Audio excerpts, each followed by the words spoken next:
What's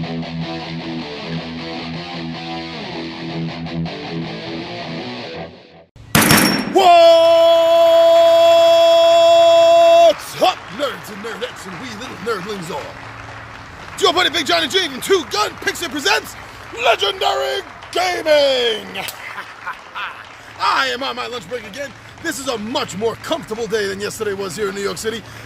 Yesterday we were swimming in humidity. Today, not a feel of it, not a drop of it at the moment. This is great weather to be outside to do one of these. I've been noticing I'm one of the few board game reviewers that actually drops vlogs or videos in the great outdoors. I kind of feel kind of cool about that. Well, welcome back, my friends. Welcome back to Tabletop Takeout Tuesday. This is a series that I do. This is not a preview or review. This is not an unboxing. This is not a first impression. These are about games that I enjoy, I love, I like. I want to get to the table. And this is how I explain about these games to my friends to get them excited about it. So I just wanted to come here and I wanted to talk to you. I wanted to talk to you. Let's try that again. Just come here. I wanted to talk to you guys about a game today that I actually am surprised I haven't talked to you guys about yet. In fact, when I was looking over the list to make sure that, looking at all the games that I've already covered, I was surprised I didn't cover this. I don't know how it got past me. Well, we're talking about it now. And that game, my friends, is Bang! The dice game. That's right, because there is a Bang the card game as well. But I am talking specifically about Bang! The dice game. So this is a game that is set in the old American West, the frontier world of the 1800s, the Wild West, the days of gangsters and ranchers and cowboys and Indians. There's not a lot of games that cover this genre.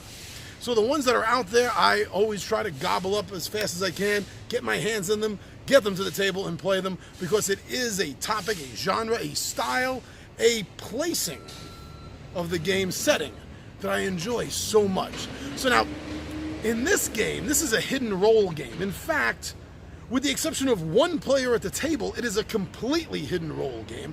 Nobody knows anything about anybody else except the one player. One player will be revealed because your roles are going to be chosen randomly, and one player will reveal that they are the sheriff. Everyone's going to know who that sheriff is. The card's going to be face up in front of you. The rest of the players, you don't know. Maybe they've drawn the deputy card. Maybe they've drawn the renegade card. Maybe they are not necessarily on the sheriff's side is what I'm getting to. Now, this is an extremely popular game. It has been for a number of years since it's come out.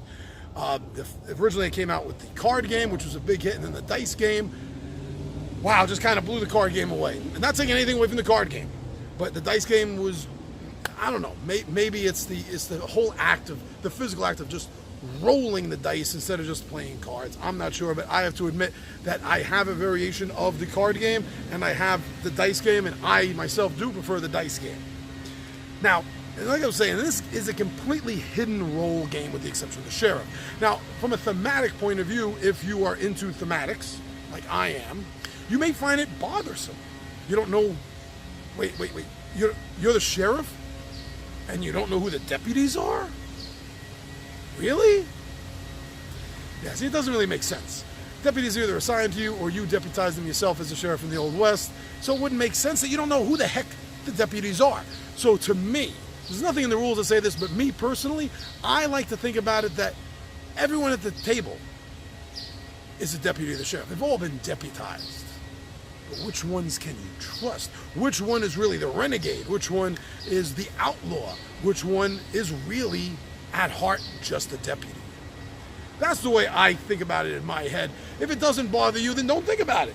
If it does bother you, think about it the way I do, or come up with another way and let me know how you think about it to make sense. Anyway, getting back to the game itself, the game is, as it's called, a dice game. There are 5 dice in there. I almost did that. Did you see that? There are 5 dice in the game. And your first roll will always be all 5 of the dice.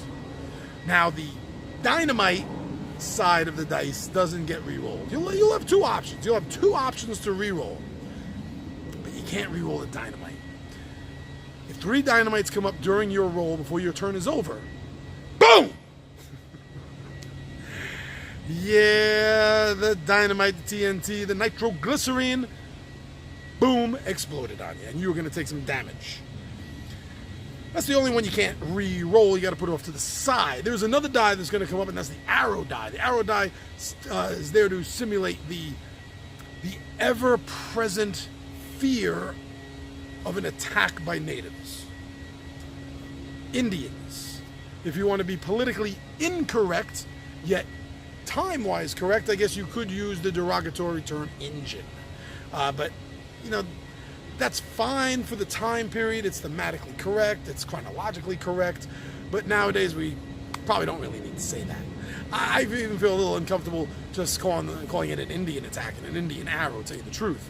But that's the way the game is written, Indian arrow, Indian attack. So that's the way I'm going to say that from this point on. Just speaking in the vernacular of the rule book. Continuing. You do have to, that arrow die I was talking about, you do have to resolve that right away. If you roll an arrow, the first thing you got to do is resolve that arrow. And what you do is, you're going to take an arrow chit. They're little tabs, little tokens. And you're going to collect them. There's only, I think it's 9. I think there's only 9 in the game. And whenever any player rolls it, you take one of those first. Now, you can re-roll the arrow die, but you have to take that token. You have to take that arrow token. Now, like I said, there's only about 9 of them in the game. And when all of them run out, everyone simply just puts it back in the pile. Everyone just takes their arrows, puts it back in the pile. Sounds simple. Sounds a little silly. Whoa, it's not that silly. Because for every arrow that you discard, you're going to take 1 damage. And that sort of simulates the fact that there has now been an attack. So that's very interesting. There's also beer. There's beer mugs on the dice. And these are used for healing. You can use 1 beer die to heal yourself or anyone else at the table. 1 point. It's a 1-for-1 ratio. There are also these 2 sides that have a bullseye on them. We'll have a bullseye, like a crosshair, and it's a number 1 and a number 2. And that means that if you roll a 1, then you are able to do 1 point of damage from the shootout that's going on, 1 point of damage to the player immediately to your right, or 1 point of damage to the player immediately to your left. Now, the 2 means that the player 2 spaces, exactly, not 1 or 2, exactly 2 spaces to your right or your left is going to get hit. There's also a triple bullet, which symbolizes the Gatling gun. And if you roll all 3 Gatling guns, well, not all 3, it makes it sound like there's only 3, but if you roll a minimum of 3 Gatling guns during the course of your roll before your turn is over, then everybody but you is going to take 1 damage because you have gotten to the Gatling gun and you fired it up. That's my Gatling gun. Now, the characters in this game plays 3 minimum? Yeah, there's a 3 variant. It plays 4, but there's a 3 variant.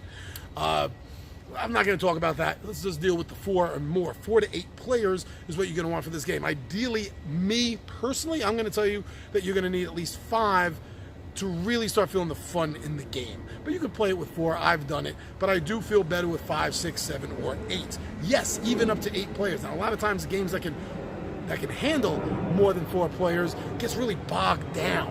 And that's a big problem with games, especially if you're playing a big epic game, that can handle 6 or 8 players. Once you get that number there, boom, everything really slows down. Well, this game doesn't really have that because these turns are happening so fast.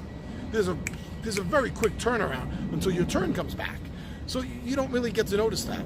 This is a small game. It fits in your hand. It's easy to travel with. The rules are 2 pages. It's 1 page front, 1 page back, and that's it.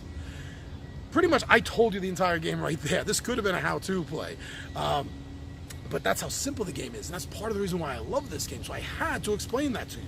Now, the characters in this game, like I said, it plays up to 8 players. There are, I believe, 16 characters that come in the core base game.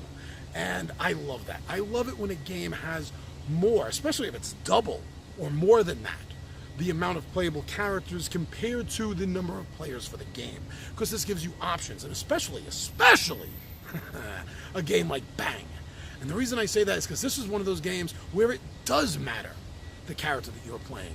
It does entirely matter, because each character has their own special ability that can bend or break a rule in the game.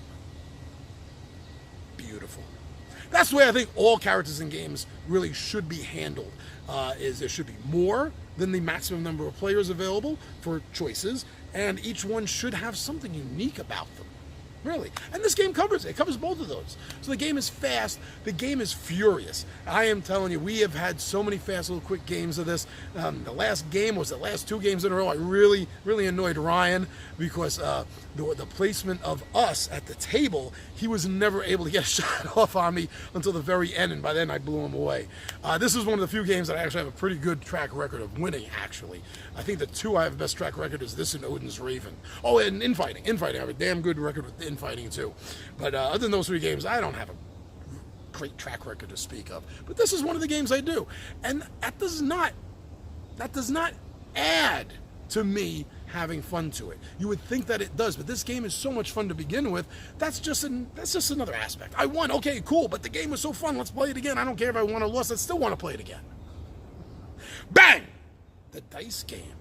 This game is fun. If you don't have this in your collection, you should really think about getting it on the shelf so you can put it on the table anytime you want. And like I said, it's small enough to carry around. It fits in your hand. It doesn't quite fit in my pocket. I'm a big guy, I got big pants, big pockets. Doesn't quite fit in them, but almost does. I wouldn't do it anyway because it probably would ruin it. The box, that is. But it is small enough. You just throw it in a bag. You can't carry it in your hand. Carry it in your hand if you're not going too far. Easy to bring, easy to set up. Time is minutes, mere like 5 minutes maybe to set this game up. So in 5 minutes, you can have this game set up. In another 2-3 minutes, you can have this game explained to someone that doesn't know how to play the game, that has never played the game before. Yeah, this is definitely a good game. You should play this game. You should own this game. Bang! The dice game. And you got to say it that way because it's all capital letters with an exclamation point. You can't just go bang the dice game. You got to go bang the dice game. They're freaking out a few people that were walking by up there. All right, my friends. I'm your buddy Big Johnny G for 2 Gun Pixie Presents Legendary Gaming. Thank you for checking us out on Facebook. Thank you for liking us on Twitter. Thank you so much for following us and subscribing to us and sharing our videos here on YouTube. Thank you very much, everyone. Like I said, I'm your buddy Big Johnny G, and I am